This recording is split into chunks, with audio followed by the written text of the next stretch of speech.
humiga ka lang sa kama mo ng parang starfish ng 23 hours.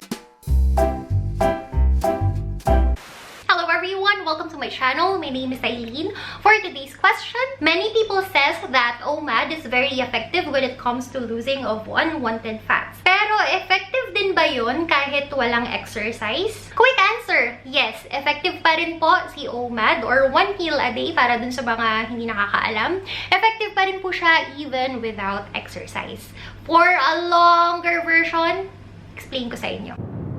OMAD stands for 1 meal a day. Ibig sabihin, sa loob ng isang araw, isang beses ka lang kakain.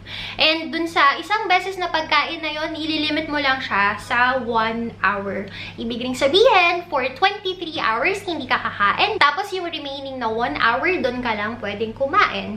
Dun sa 1 hour na window na yon, nasa sayo kung anong klaseng pagkain yung kakainin mo. If you're following a certain diet, syempre, follow mo yung certain diet mo na yon during the 1 hour period. If you're pescatarian, if you're vegetarian, if you're ovo-vegetarian, pwede mo siyang gawin with 1 meal a day pero kakain ka lang ng mga pagkain na allowed dun sa diet na yon within 1 hour. If you're doing low-carb diet, if you're doing ketogenic diet, it's the same. Why is it effective? Dun kasi sa lumang pattern ng pagkain natin wherein kailangan natin kumain ng breakfast, lunch, and dinner. Pagkatapos ng breakfast, bago mag-lunch, meron tayong snacks. Pagkatapos ng lunch, bago mag-dinner, may snacks na naman tayo. At bago matulog, meron tayong midnight snack. Ibig sabihin, yung katawan natin, meron siyang unlimited supply ng glucose. And kapag nagkaroon tayo ng glucose, si insulin happy siya. Every time na nakaka-receive ng glucose yung katawan natin, yung insulin natin tumatalon.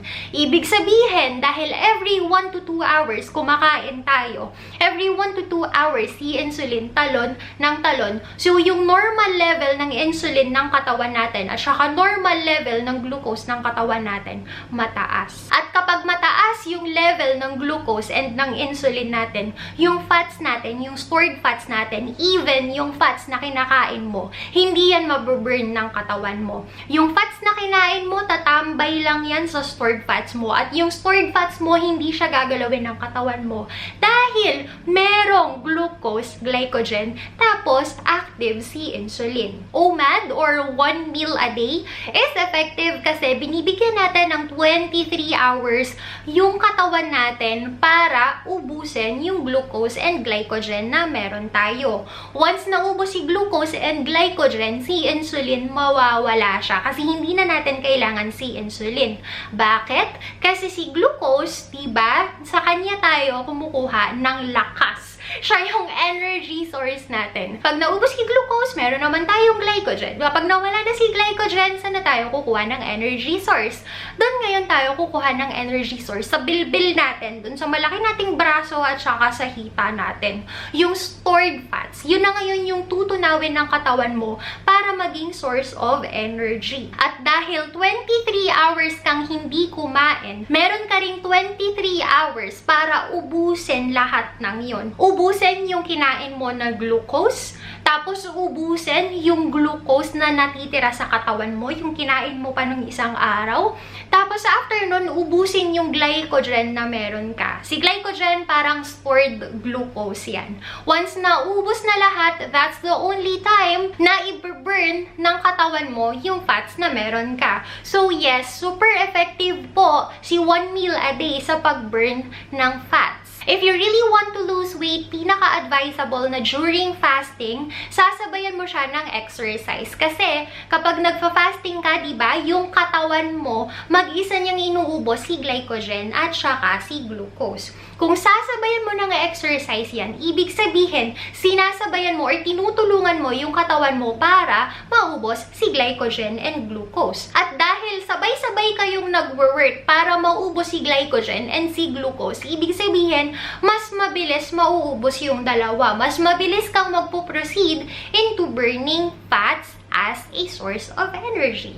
Ibig sabihin din nun, mas maraming fats yung maburn mo. If in case naman na nung nag-exercise ka, nandun ka na sa phase na yung katawan mo kinakain na or binurn na yung fats mo as a source of energy, sabayan mo pa siya ng exercise. Ibig sabihin, dalawa kayong nagburn ng fats. Ikaw, binuburn mo yung fats mo by exercising, by burning calories.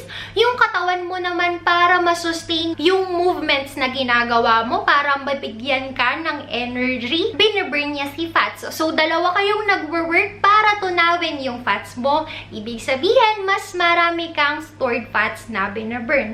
Kung tatanggalin mo yung exercise, magwo-work pa rin naman yung katawan mo sa pag-burn ng unwanted fats or ng stored fats. Kasi kahit hindi ka naman kumikilos, kahit nakaupo ka lang, kahit nanonood ka pa lang, nagko-contract pa rin naman yung muscles mo kasi nagbi-beat yung heart mo, 'di ba?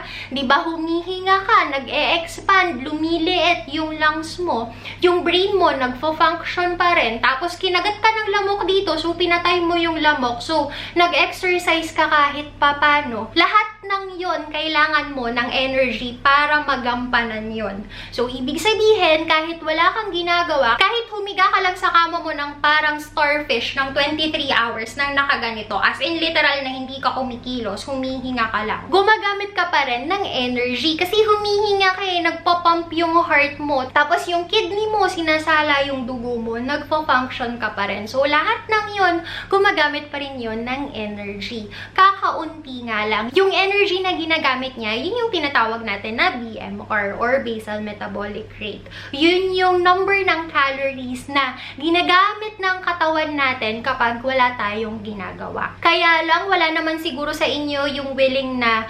magpaka-starfish for 23 hours. Siguro naman kikilos kayo, di ba? Siguro naman habang nanonood ka ng TV, itataas mo ng konti yung paa mong ganun.